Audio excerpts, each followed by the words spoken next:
We're diving straight into one of the most unbelievable, catastrophic corporate crashes in modern business history. For this explainer, we're unpacking the monumental impact the iPhone had on Nokia. We're talking about how a seemingly invincible telecom giant was completely brought to its knees by a massive paradigm shift that they just absolutely refused to see coming. To really wrap our heads around the sheer magnitude of this collapse, we've got to start with the numbers. I mean, Nokia went from owning a staggering 40% of the global mobile market to a measly 1%. Just let that sink in for a second, going from 40 to 1. This wasn't some slow, gentle decline over a few decades. No, this was an absolute decimation of market dominance. The timeline of this freefall is just wild. Back in 2007, Nokia is sitting incredibly comfortably at that 40% mark. They are on top of the world. But then the bottom drops out. By 2011, they're down to 25%. 2 years later, in 2013, a mere 14%. And finally, by 2015, they're sitting at just 1%. So practically speaking, their mobile phone business crashed from the absolute #1 position on the planet to total extinction in roughly 8 years. So, how do we get here? Chapter 1, Kings of the Hardware Era. Before the fall, Nokia had built this hyper-efficient, incredibly profitable machine. Their total supremacy relied on two main things: rock-solid, reliable hardware and insanely cost-efficient mass production. They were pumping out massive volumes of phones tailored for all sorts of different markets, basically using the exact same technological template. But, and this is the absolute kicker, they had a heavily finance-oriented management team and a remarkably risk-averse culture. After surviving a crisis back in the 90s, they trimmed down into this corporate machine that cared way more about internal efficiency and strict financial monitoring than wild, unpredictable innovation. Just listen to this quote from Jorma Ollila, who was Nokia's CEO and chairman at the time. He literally said, "Our machinery was supreme. Nokia would have been by far the most popular bet to win." Reading that today, ouch. It carries a heavy dose of dramatic irony, right? But it perfectly captures the illusion of eternal success that completely blinded Nokia's leadership. They honestly truly believed that their past victories and perfectly fine-tuned machinery made them completely untouchable. Which brings us right to the tipping point. Chapter 2, the 2007 iPhone shockwave.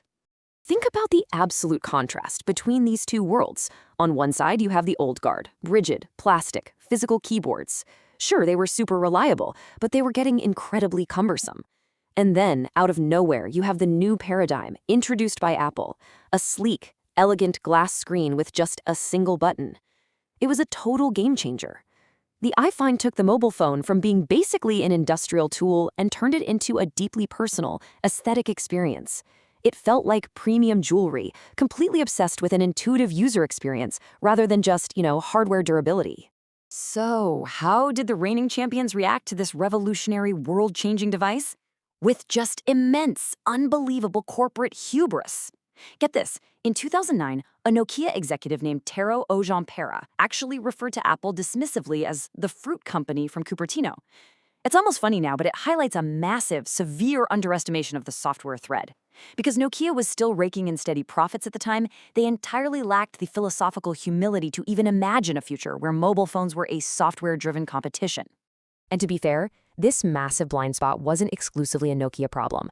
Back in 2007, Jim Balsillie, the co-CEO of RIM, the company behind BlackBerry, arrogantly brushed off the iPhone 2. He said, "It's kind of one more entrant into an already very busy space with lots of choice for consumers." Both of these hardware titans completely, utterly missed the mark. They just assumed Apple was releasing a niche product or maybe just some passing consumer fad, completely failing to see the total market upheaval headed straight for them. Chapter 3, Panic and Poor Reactions. Once these corporate giants finally woke up and realized the threat was actually existential, the scramble was just pure chaos. First, as we just talked about, they lived in total denial. Second, when panic set in, they rushed out horribly flawed products. BlackBerry, for instance, panicked and pushed out the BlackBerry Storm, this disastrous device with a bizarre clickable screen that was just plagued with terrible performance issues. And third, they completely failed to integrate a modern operating system. Nokia really struggled here. They knew their old Symbian software was hitting a wall, but they couldn't modernize fast enough. And when they finally pivoted to Windows, it just wasn't anywhere near as intuitive or user-friendly as Apple's iOS. The end result? Apple's iOS and Google's Android just completely devoured the market share of Symbian and BlackBerry. While Nokia and BlackBerry were stubbornly clinging to their enterprise roots and their physical keyboards, Apple and Google went out and captured the mass consumer market by building these incredible app ecosystems. The App Store entirely rewrote consumer expectations, literally transforming the phone into a multi-purpose pocket computer. Meanwhile, Android's open source model meant manufacturers like Samsung and HTC could scale globally at lightning speed, creating a massive wave of competition that the old guard just couldn't survive. Chapter 4: Bureaucracy versus Visionary Leadership. It's fascinating to break down the stark cultural contrast here. It was night and day. Nokia's top management was packed with finance experts making slow decisions through rigid, hierarchical committees. Apple, on the flip side, was entirely driven by the visionary leadership of Steve Jobs, a guy who demanded physical prototypes and obsessed over simplicity. Nokia was strictly focused on hardware specs. Apple was completely dialed into the software and the App Store ecosystem.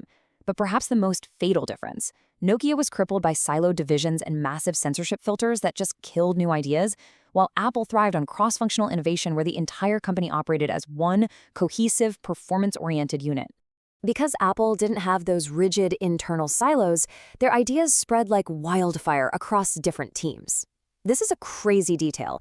The multi-touch technology that defined the iPhone was actually first developed as a trackpad for the MacBook Pro. That exact tech was then pitched for the iPad's Glass Touch development, and when Steve Jobs saw it, he immediately realized it was the perfect interface execution for a phone, and they instantly pivoted. That kind of seamless, cross-departmental cross-fertilization, it's like a giant puzzle coming together. And it's exactly the kind of thing Nokia's heavy, sensor-driven bureaucracy was literally incapable of executing. Which leads us to our final takeaway. Chapter 5: The Black Swan Lesson. This psychological phenomenon that completely underpins this entire business tragedy is known as a black swan. If you're not familiar, a black swan is an unpredictable, highly impactful event that completely shatters previous wisdom that was based entirely on past observations. Dynamic, fast-moving tech markets are absolutely full of these unpredictable surprises. And when they hit, they can upend all that comfortable inductive reasoning in the blink of an eye. And right here is the ultimate fatal trap of past success. Inductive reasoning guarantees absolutely nothing when a massive paradigm shift actually arrives. Just because it worked yesterday doesn't mean it'll work tomorrow. Nokia fell face first into this trap. Because they had successfully beaten crises before, because they had the brightest engineers, and because their operational machinery was so efficient, they honestly believed nothing could ever take them down. They operated under the fatal assumption that the future would just be a nice, linear continuation of the past. All swans are white, right up until a black one appears. So it really makes you think, what is the black swan hiding in your industry? Nokia's spectacular downfall isn't just a tech story.